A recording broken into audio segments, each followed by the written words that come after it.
Olá, pessoal. Alô, Noroeste Missões. Hoje vamos conversar com um jovem deputado estadual samborgense, que tomou posse recentemente, assumindo a vaga deixada por Eduardo Loureiro, que foi nomeado secretário estadual da Cultura do Rio Grande do Sul.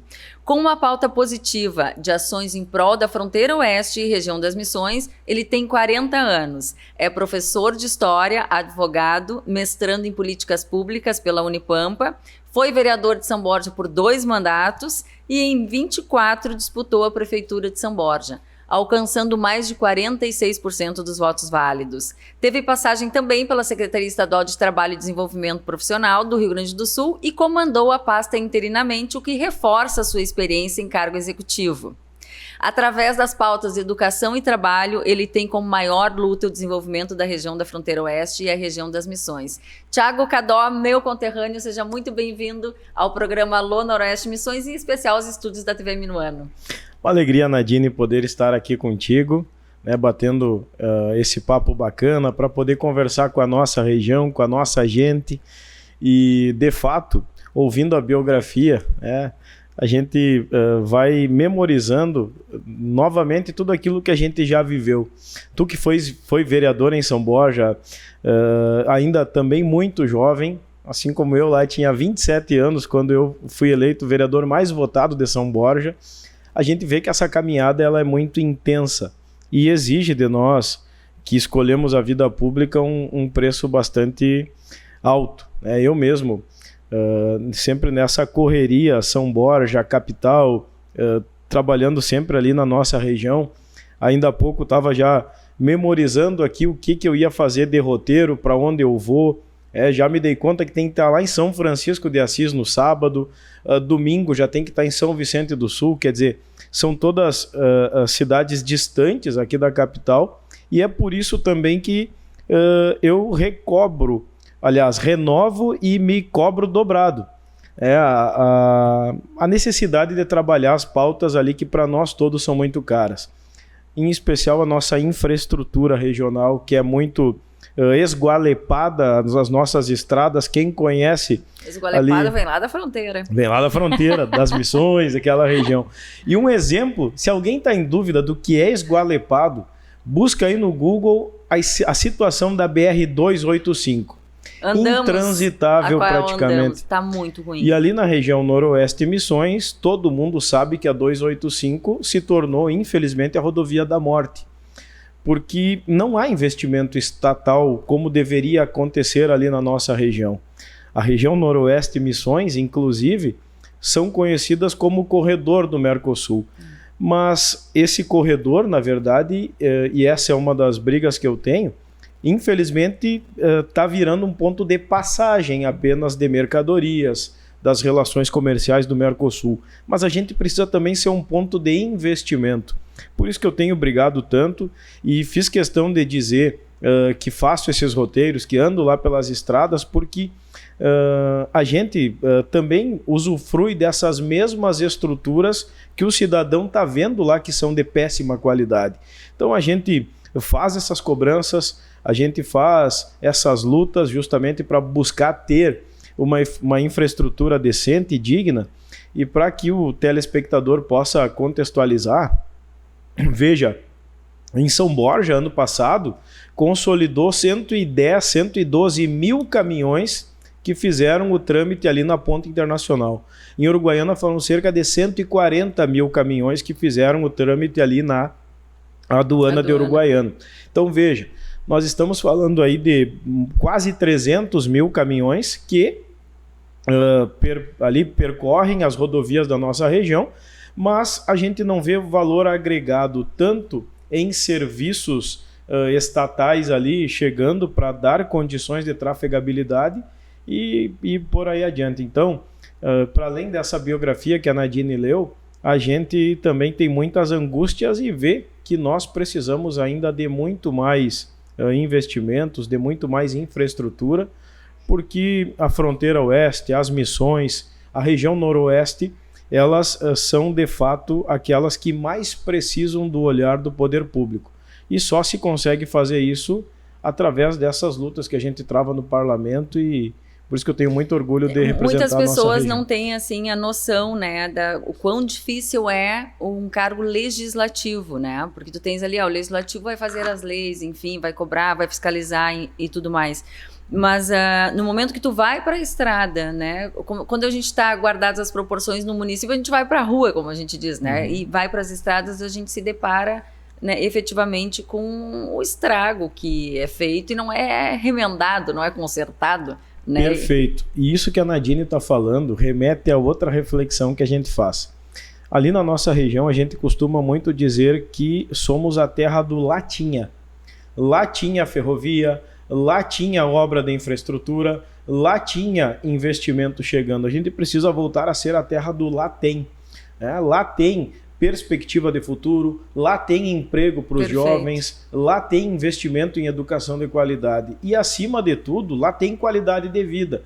Mas para isso tudo convergir, a gente precisa de fato de investimentos. Então, isso que a TV Minuano faz, de fazer esse bate-papo legal que protagoniza justamente a nossa região, tem um papel fundamental na conscientização coletiva que a gente precisa fazer com a nossa população, de que sim, nós somos uma terra de oportunidade ali nas Missões, ali no Noroeste, ali na fronteira oeste, porque a gente acaba muitas vezes olhando para a região metropolitana, para a região da Serra Gaúcha e vislumbra que ali está o futuro. Não, a gente tem futuro lá também, mas a gente precisa justamente de investimento. É isso, sem que nós façamos a luta, sem que nós peçamos, sem que nós busquemos justamente o protagonismo regional, vai ser muito complicado de isso se efetivar.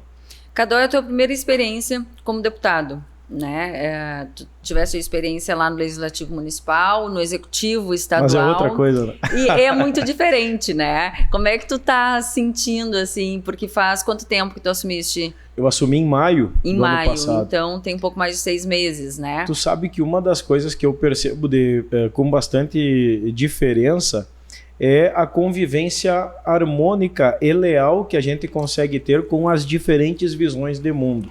Eu mesmo sou de um partido que acredita muito na condição da educação como forma de emancipar a juventude, a gurizada, enfim.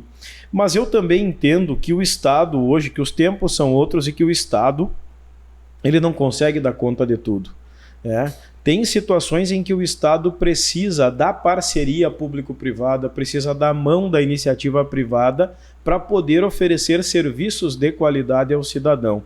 E um exemplo que eu dou é a própria estrada. São as ferrovias, são essas questões todas de logística que sem a condição do recurso que vem da iniciativa privada não vai acontecer melhoria.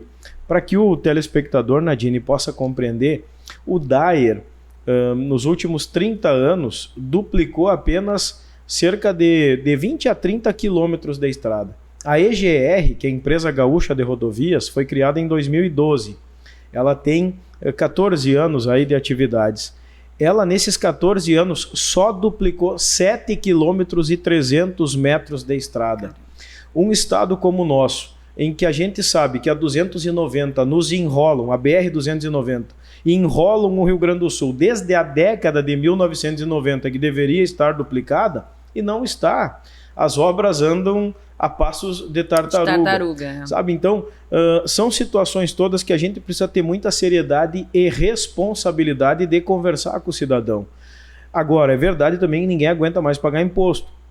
Agora, início do ano, a gente paga um montão de impostos. Então, o cidadão faz a reflexão, bom, eu já pago IPVA para ter estrada decente. Por que eu não tenho? Porque o Estado não dá conta de tudo, sabe? Então, a gente precisa debater formas de dar para o cidadão condições de pagar menos tributos e que ele possa pagar pelos serviços que ele usufrui. As ferrovias são outro exemplo. O Rio Grande do Sul chegou a ter 3.800 quilômetros de ferrovia. Nós tínhamos, o Rio Grande do Sul, uma das maiores e melhores malhas ferroviárias do país. Hoje, nós temos cerca de 900 quilômetros de ferrovia funcionando mal e porcamente. Então, nós perdemos quase 3.000 quilômetros de ferrovias que tiraram de nós. Então, o poder público sabe que precisa do investimento na casa aí de 20 bilhões de reais para poder recuperar a malha ferroviária do Rio Grande do Sul. Cara, isso não vai vir do Estado. Isso não vai vir da União. Não vai ter dinheiro para fazer isso. Vai ter que fazer uma nova concessão.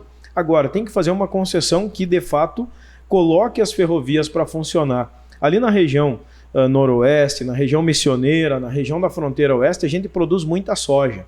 A gente produz muito milho. A gente produz arroz. A gente tem uma produção pecuária muito pujante.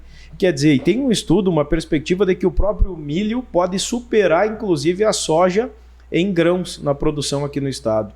Esse ano nós tivemos um acréscimo aí de quase 1 milhão de sacas de soja a mais na colheita da safra 25-26. Sim. Então, quer dizer, tudo isso vai para as rodovias, sabe? Isso poderia ter um custo menor para o produtor, se a gente tivesse as ferrovias funcionando. Então, são todas reflexões que eu faço de que o mundo muda, o mundo se transforma, o mundo é movimento. E a política também deve estar em movimento.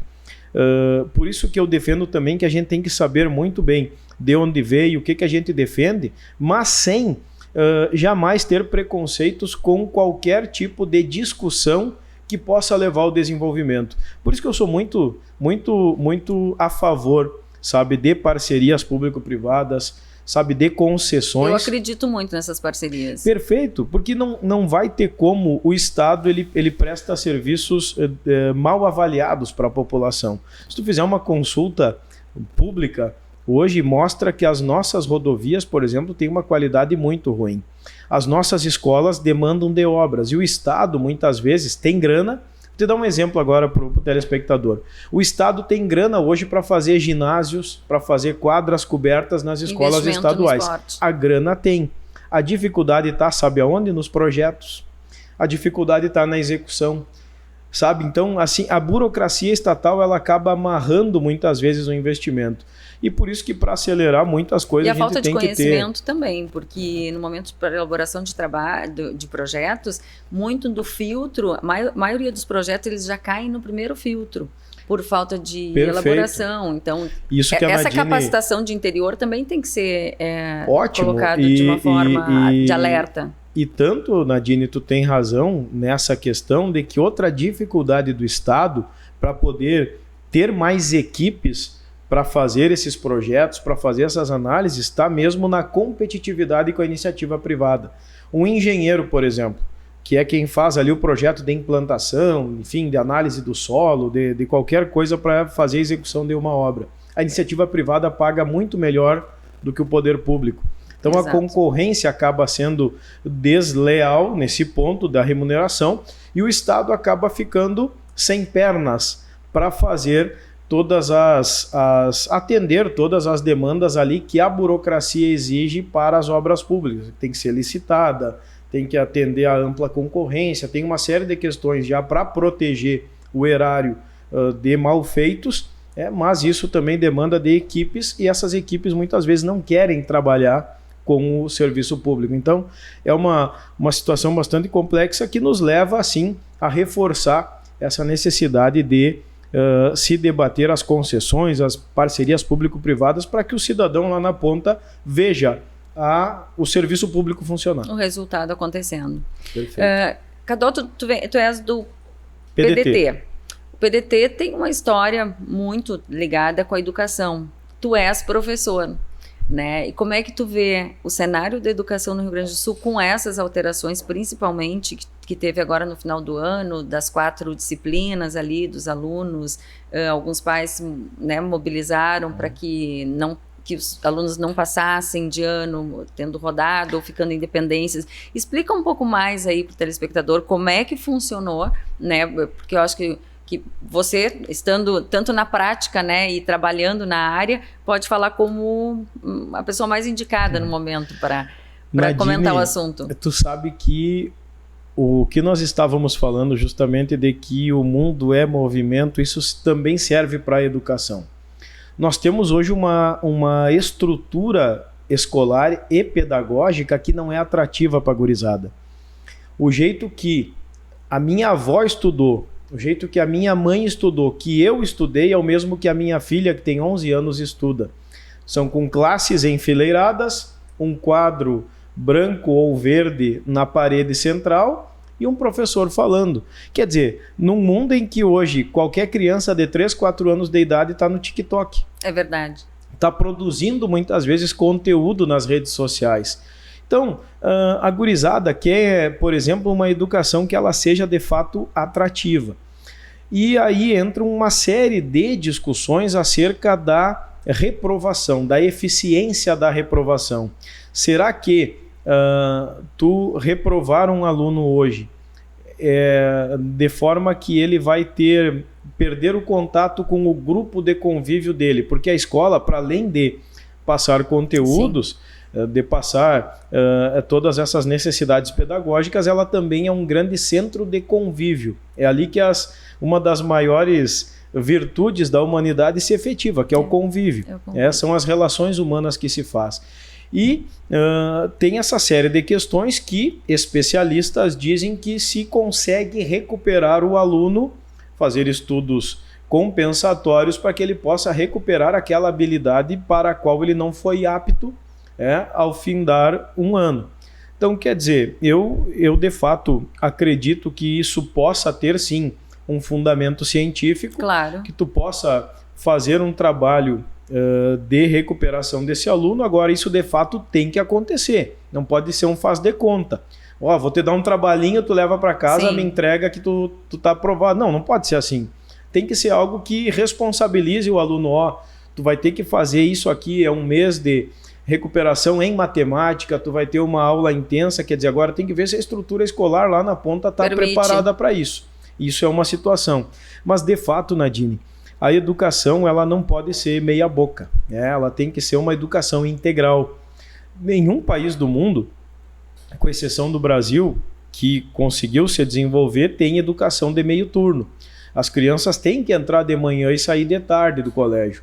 Então, está tendo uma evolução nisso aqui no Rio Grande do Sul. Esse ano, 2026, deve-se atingir 500 escolas, são 2.200 escolas estaduais distribuídas pelos 497 municípios, e um quarto delas vai chegar a ter agora educação de tempo integral. Mas era necessário ainda mais investimento nesse setor. Ter lá aula de natação, ter lá aula... ampliação. Exatamente, sabe, que dê condições inclusive de língua estrangeira. É um escândalo que a gente tem as nossas crianças não sabendo nem, muitas vezes, o português. Eu sou professor de ensino médio, eu sei que os alunos têm dificuldade hoje de escrita. Porque no WhatsApp tu abrevia palavras e tem o corretor agora. Todo mundo já cometeu alguma gafe com o corretor automático. Impossível não. Mas se tem essas ferramentas hoje que vai impactar inclusive na capacidade cognitiva de escrever bem. As pessoas hoje têm dificuldade. Já tem muitos artigos em relação a isso. Exatamente. Então, quer dizer, a gente precisa rever todas essas questões, mas para dar aulas que emancipem de fato a gurizada. Então, Nadine, o mundo é cada vez mais acessível a todos no que tange a universalização das ações humanas. Então, acho que é importante que a gente priorize essas questões todas, mas também levar a tecnologia para dentro dos colégios, dentro da sala de aula. Sabe, ter lousas interativas, ter capacidade de tu dar uma aula de história, por exemplo, e tu acessar, fazer um tour virtual pelo Louvre com os alunos, sabe, tu mostrar o bioma na aula de geografia, de ciências, de biologia, tu conseguir abrir um painel com a Amazônia, sabe, mostrar para os alunos ali tocar. Imagina tu dar uma aula sobre reino animal e tu conseguir fazer com que os alunos toquem nos bichos ali, nos animais, sabe, uma aula de biologia. É uma aula que não se esquece. Exatamente, sabe, são todas coisas que a gente falando aqui parece simples, mas que as escolas não têm. Muita escola não tem nem internet ainda, então tem muita coisa para se evoluir, mas eu vejo que há sim, e aqui eu falo também como deputado que sou da base do governo Eduardo Leite, o governador tem tido esse cuidado. Mas aí também se esbarra justamente em algumas obras escolares nessa falta de equipes hoje capazes de atender a demanda dos projetos para fazer obras, fazer investimentos. Uma das coisas que a gente conseguiu aprovar na Assembleia ano passado Vou te assinalar uma dificuldade, assim, que essa é muito presente na cidade de São Luís mesmo, né? Tem uma escola estadual. A velha São Luís Gonzaga. A velha São Luís Gonzaga. Tem uma escola estadual lá, e isso não é de agora, onde o governo do estado forneceu toda a parte de ar-condicionado, a parte de fiação, a estrutura da escola não acolhia os novos equipamentos, desde a parte de energia. Se ligasse os ar-condicionados, caía toda a luz da escola. Caía toda. Então, o ano passado foi uma grande dificuldade para os alunos dessa escola, porque eles tiveram que fazer horários diferenciados por causa do calor. E agora estão conseguindo, então esse ano começa o ano letivo daquela escola em específico, que é a Escola Rui Barbosa, depois do dia 10, em razão de que a partir de agora, com o investimento do governo do estado, os alunos terão então o ar-condicionado na sala de aula. Só que isso é estrutural, né? É lá de trás o problema. Falta a evolução, como tu falaste. Nadine, a preocupação de fato e aquilo que nos... nós que somos ali da região, a gente sabe que o calor é insuportável. Sufocante. Como é que uma criança, aliás, 30 crianças vão aprender sufocando dentro de uma sala de aula, nem o professor vai conseguir dar uma aula direito. Então isso é qualidade da educação, tu ter um mínimo de conforto para que as crianças possam estar ali dedicadas a aprender, a absorver os conteúdos.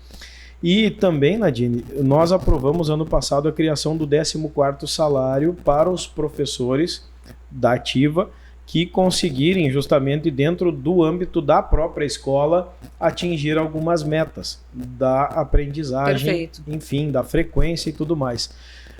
E aí se criou um mito, né? As escolas, não tem como uma escola do centro competir com uma escola lá da vila, mas as escolas não competem entre si. A escola Rui Barbosa, por exemplo, lá da Missioneira São Luís Gonzaga, ela é desafiada a partir dos seus próprios indicadores. Ela não vai concorrer com outra escola. E assim é em todo o estado do Rio Grande do Sul. Então, acredito que é uma forma de desafiar os professores também para ter um abono, um 14º salário, um salário extra, se a escola como um todo conseguir melhorar minimamente alguns indicadores. Então, acho que os alunos também... vão estar motivados a partir de que os alunos também vão ser premiados por isso, porque a gente sempre sabe que tem aquele aluno que se destaca. Então não vai ser só para o melhor da turma, os alunos vão concorrer a prêmios entre si também, então através de sorteio. Então é bacana, acho que todo mundo ganha e todas essas iniciativas então, vão ser testadas agora, vão para execução para poder serem avaliadas. Então, são muitos desafios, tanto na educação, na saúde, né? Tu foi secretária de saúde também, tu sabe que a saúde é um saco sem fundo no que tange a absorção de recursos. Os nossos hospitais nas regiões todas do interior, eles têm sérias dificuldades para acessar novos serviços, para acessar novas tecnologias. E a gente sempre fala sobre a ambulancioterapia.